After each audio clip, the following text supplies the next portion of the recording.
ये भगवान की योग माया बड़ी विलक्षण, विचित्र और अलौकिक है। आपका जैसा भी भाव वैसे आपको भगवान दिखाई दे, पक्का मानिए। आप स्त्री भाव से देख रहे हैं तो भगवान आपको स्त्री रूप में आपके पास है, पुत्र भाव से पुत्र रूप में आप जान नहीं पा रहे, वही है, दूसरा नहीं है। हजारों बार बता चुके हैं कि ना मानने और ना जानने पर भी आपके हृदय में सत्ता उन्हीं की है।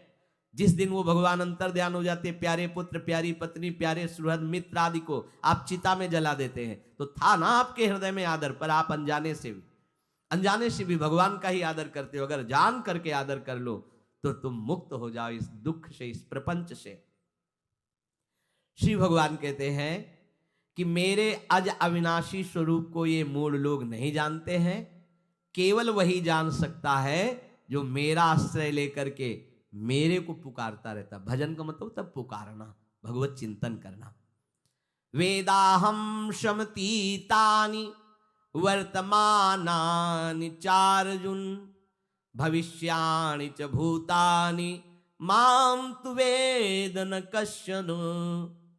हे अर्जुन, जो प्राणी भूतकाल में हो चुके हैं तथा जो वर्तमान में हैं और जो भविष्य में हैं, उन सब प्राणियों को मैं जान रहा हूं।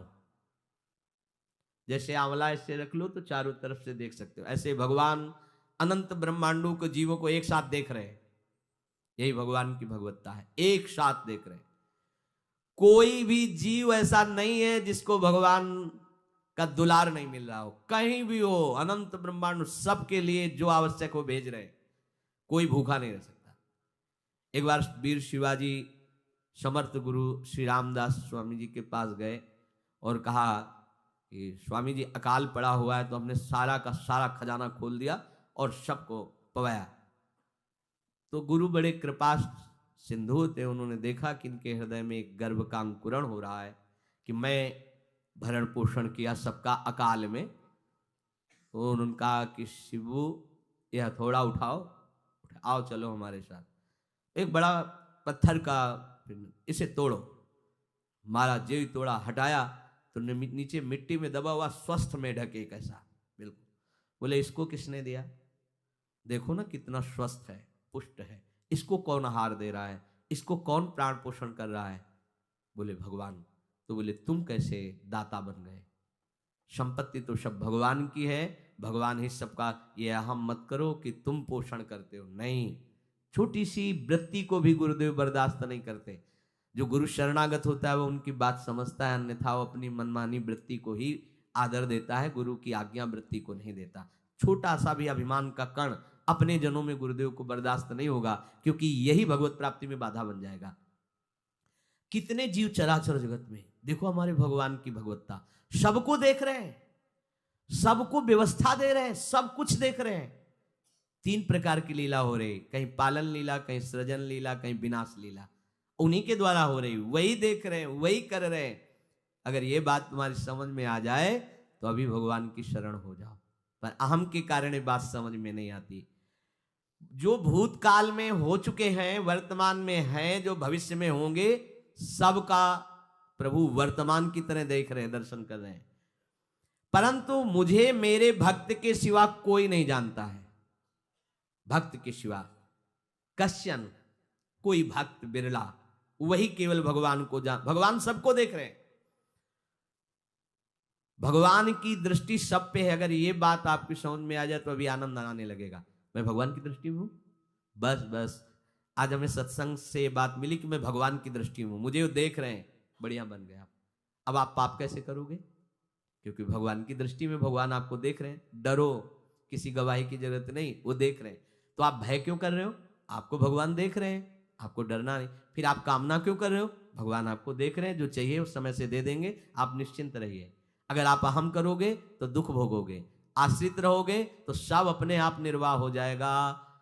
एक आदमी ट्रेन के डिब्बे में बैठे ऐसे ऐसे दौड़ रहा था।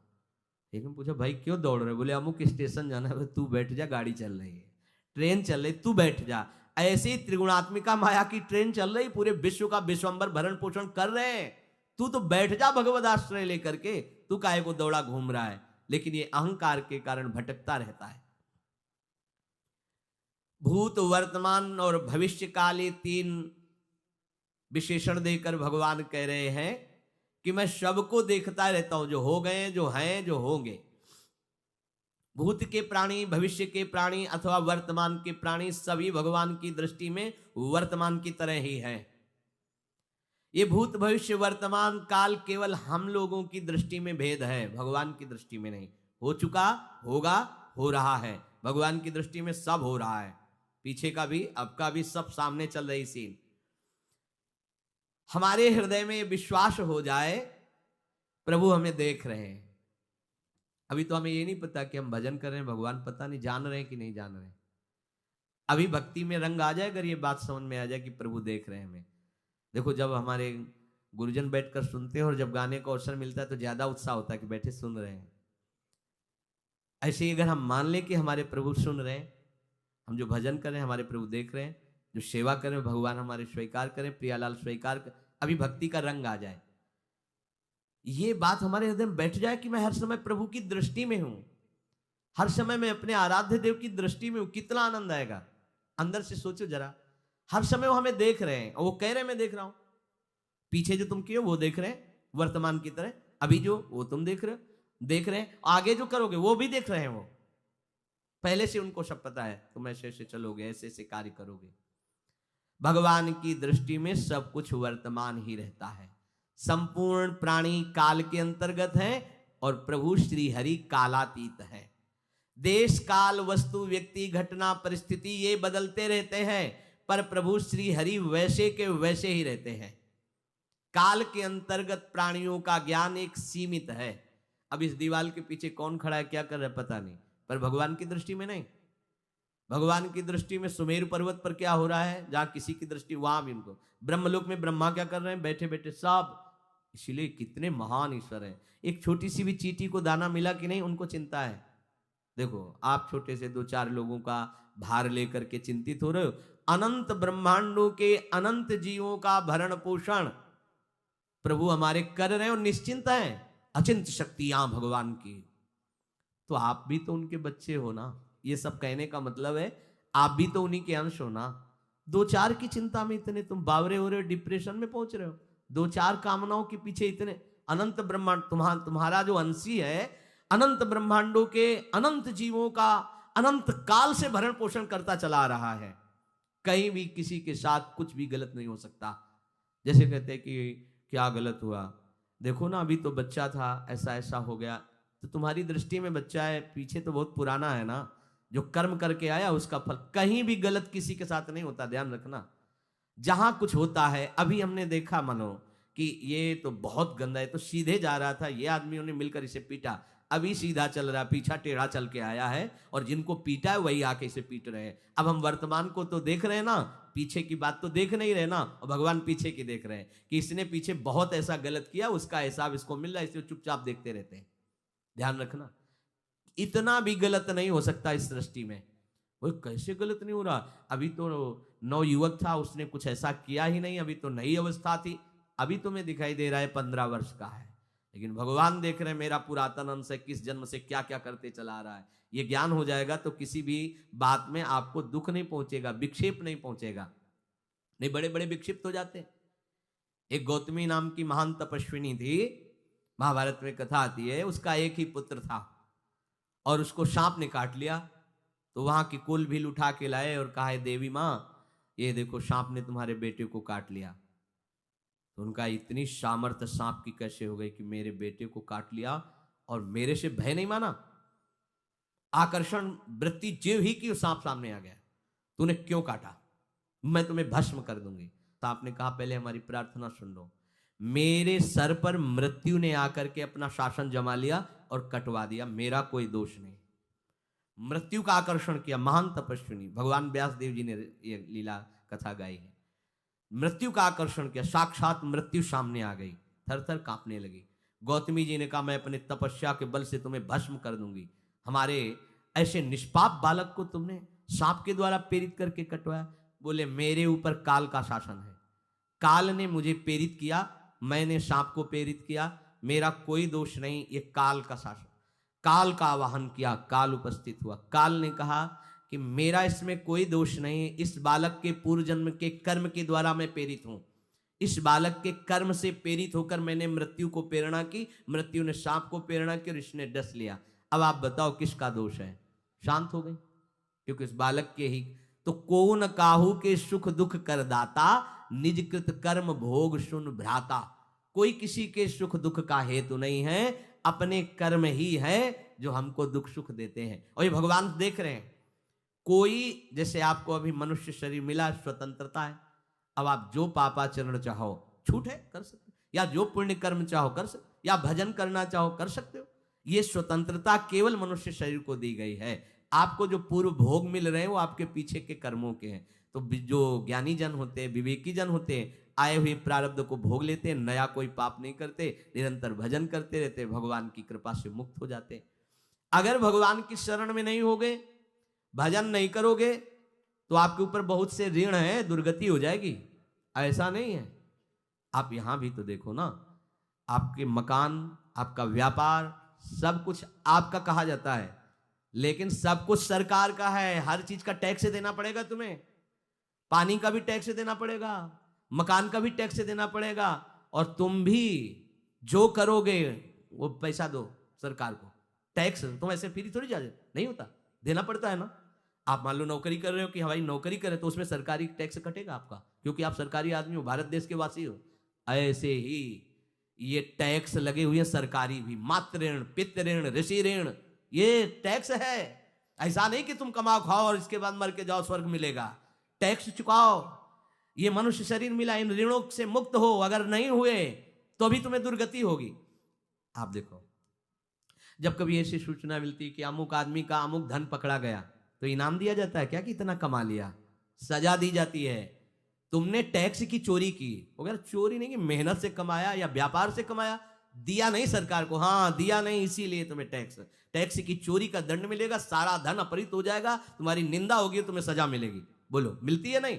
ऐसे ही ये लड़का, बच्चा, पत्नी, पुत्र, परिवार जो भी है, ये सब श्री भगवान का तुम्हें टैक्स देना है। क्या टैक्स देना है? भगवान की शरण होकर उनका सुमिरन करो, सारे ऋणों से वो मुक्त कर देंगे। एकादश स्कंद में कहा है, मेरा भजन करने वाले का कोई ऋण नहीं रह जाता। और नहीं तो महाभारत में ही प्रसंग आता है, एक जरत्कारु नाम के ब्रह्म ऋषि थे। ऋषि और भक्त में बड़ा अंतर होता है। वो तपस्या प्रधान, जैसे दुर्वासा ऋषि तपस्या प्रधान थे, वो बाल ब्रह्मचारी और तपस्या से युक्त एक दिन भ्रमण कर रहे थे, तो आवाज आई, मेरी रक्षा करो, मेरी रक्षा करो।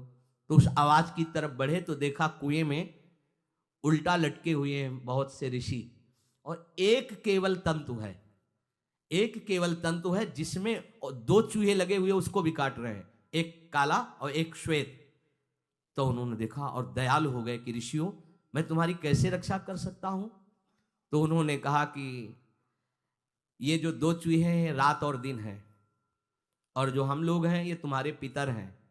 ये चूहे तुम्हारी आयु को काट रहे हैं, एक तंतु हमारे कुल में केवल तुम ही हो, और तुमने तपस्या की ठान ली, ब्याह किया नहीं, गृहस्थ धर्म में गए नहीं, पुत्र हुआ नहीं, तो तपस्या में, भक्ति में एक दम है कि सब ऋणों से मुक्त कर देगी। ये बात ध्यान रखना, तपस्वी अलग है, भक्त अलग। इसलिए पीछे चर्चा आई थी कि तपस्वियों से भी अधिक, ज्ञानियों से भी अधिक, कर्मकांडियों से भी अधिक वो मेरा भक्त योगी होता है। तुमने तो ब्याह किया नहीं, तो अब ये तंतु रात दिन तुम्हारे जीवन को काट रहे हैं, जहां तुम खत्म हुए हम सब नरक में गिर जाएंगे। पितरों ने कहा, तुम पितर ऋण से युक्त हो, मुक्त तभी होगे जब ऐसा करो। और बड़े वो दृश्य खत्म, अंतर ध्यान हो गया, और वो बड़े दुखी हुए कि क्या करें। तो उन्होंने मन में निश्चय किया कि ब्याह तो करूंगा पितरों के उद्धार के लिए। इतने बड़े तपस्वी हैं जरत्कारु जी, बड़ी महिमा है, लेकिन बात यहां फंस गई, पितृ। उन्होंने मन में निश्चय किया कि कोई आके अपनी कन्या दे दे और उसका भी नाम जरत्कारु हो, मैं बिल्कुल भरण पोषण नहीं करूंगा, और कभी हमसे कोई प्रश्न ना करे, ऐसी अगर कोई कन्या देगा तो मैं स्वीकार कर लूंगा। अब ऐसे ना नगर जाना है, ना किसी से बात करनी, तो वृक्षों से कहते अपने पितरों के उद्धार के लिए मैं चाहता हूं कि कोई पाणी ग्रहण संस्कार करा दे, कोई हमारे नाम की कन्या को दे दे, और ऐसा ऐसा व्रत है। ऐसा ही बोल रहे थे कि वासुकी नाग उपस्थित हो गए, और उनकी बहन का भी नाम जरत्कारु था। उन्होंने कहा, सुनिए महाराज, मैं नागराज वासुकी हूं, सब देव रूप में, कोई ऐसे नहीं सांप वैसे नहीं है, देवर बहुत सुंदर कन्या जरत्कारु। बोले ये कन्या मैं आपको समर्पित करता हूं, हमारा सौभाग्य होगा आप जैसा महर्षि हमारी बहन का पति बने। इसका भी नाम जरत्कारु है। और आपकी जो इच्छा है कि मैं भरण पोषण नहीं करूंगा तो मेरे पास संपूर्ण वैभव है, आप भी पधारिए, मैं आपका भी भरण पोषण करूंगा, अपनी बहन का भी। तीसरी बात, मेरी बहन इतनी शास्त्र सम्मत आराधना से युक्त है कि वो कभी आपसे प्रश्न ही नहीं करेगी। तो उनका स्वीकार है। प्रसन्न हुए, चले गए। काफी समय तक उनके महल में रहे। एक दिन जरत्कारु अपनी जरत्कारु पत्नी की गोद में सर रख कर ऐसे लेटे हुए थे, सो गए। और शास्त्रज्ञ थी, संध्या का काल था। संध्या काल में निषेध है मैथुन करना, भोजन करना और स्वाध्याय करना। ये सब संध्या काल में बस भगवत स्मरण परायण लोकवत। लेकिन हमारे यहाँ महारानी जी की संध्या आरती और संध्या भोग लगने के बाद ये इसीलिए वृंदावन धाम इसका कहीं भी ये वेदान्नपि संन्यस्त, वेदों से भी ऊपर उठी हुई रसमयी रसोपासना है। प्रियालाल की महल है। ये जगत सिद्धांत नहीं है, ये जगदीश का भी सिद्धांत नहीं है, ये प्रेम सिद्धांत है। वृंदावन नित्य विहार रस है, इसलिए इसको बीच में बता देते हैं कहेंगे दूसरे को तो। और यहाँ शाम के तो भोग ही लगता है, गान बजान होता है, बकाया सिद्धांत है।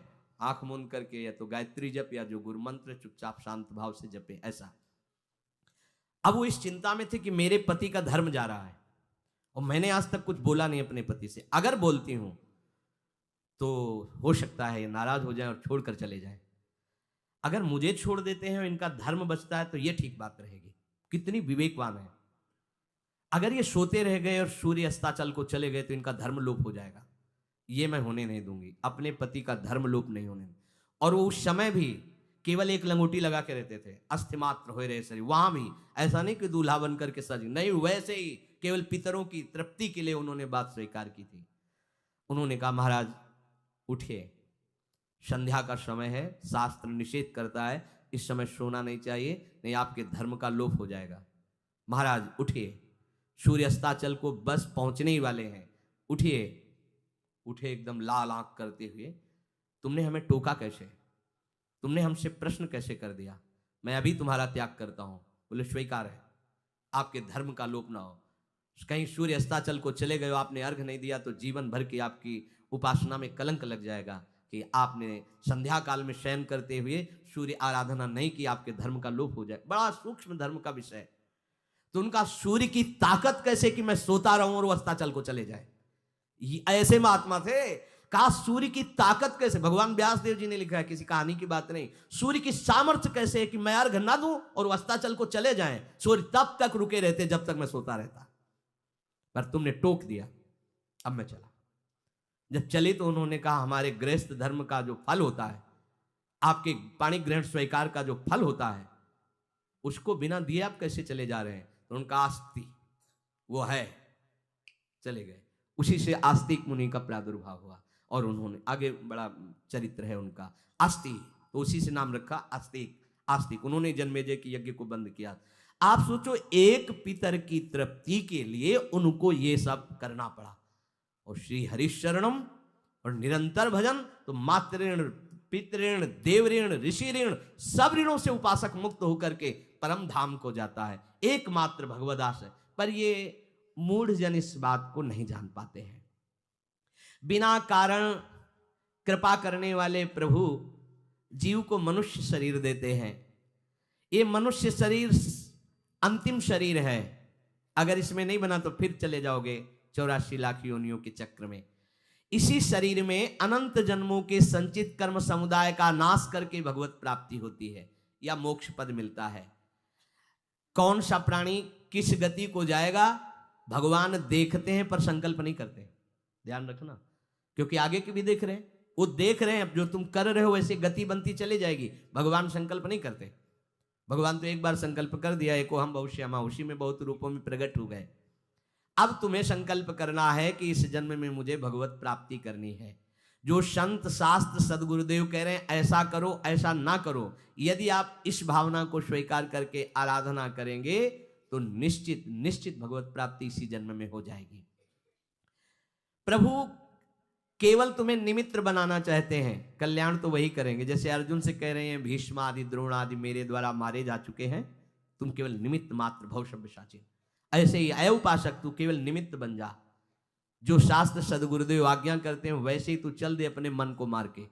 केवल तू निमित्त बन जा। कल्याण या भगवत प्राप्ति या मोक्ष वो तो भगवत कृपा से होगी। पूरी उद्धार की सामग्री तेरे अंदर जागृत कर देंगे प्रभु। केवल तू निमित्त बन जा, मेरी कृपा तेरी सारी बात बना देगी। विश्वास करो, इस बात पर विश्वास करो। भगवान कह रहे हैं तुम निमित्त बन जाओ, जो आदेश कर रहे हैं वैसा पालन करो, काम तो सब मेरी कृपा कर देगी।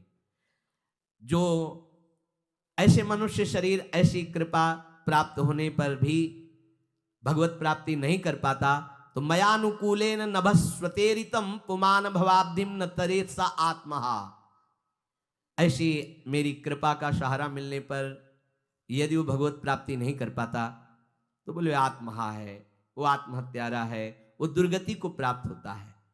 मनुष्य के लिए खास बात है कि प्रभु ने कृपा करके तुम्हें जो सामर्थ्य दी है, जो समझ दी है, जो सामग्री दी है, उसका दुरुपयोग मत करो।